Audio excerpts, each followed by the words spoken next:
Now, after 9/11, in America, the mentality of the need for BCP has definitely changed. And this is why this is one domain that actually years ago in the CISSP exam did not get hit as much. It wasn't as emphasized as it is now.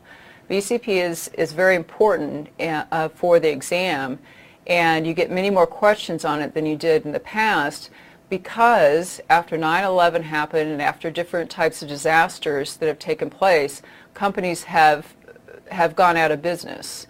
The mentalities have changed within the organization, so it's an easier sell to management, but we have to make sure that people know what BCP is, how to develop these things, and that's kind of a skill set that is rare.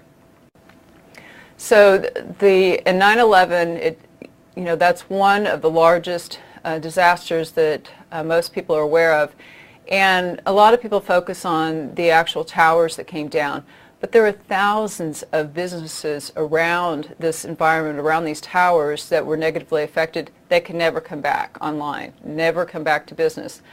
Now, some of the companies who already had plans in place and could move their processing to another location right away, they survived. But a lot of companies that most people don't think of were negatively affected and shut down.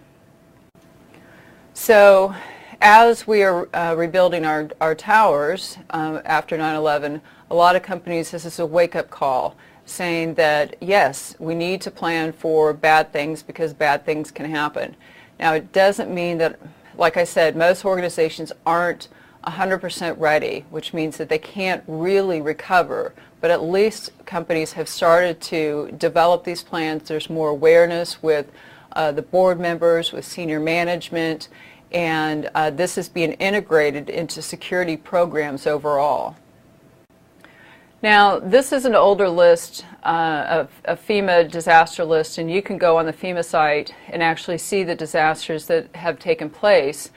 But what I find most interesting about this list is the amount of disasters that happen every other day that we're not aware of, because there's so many disasters that take place. We only hear about the big ones.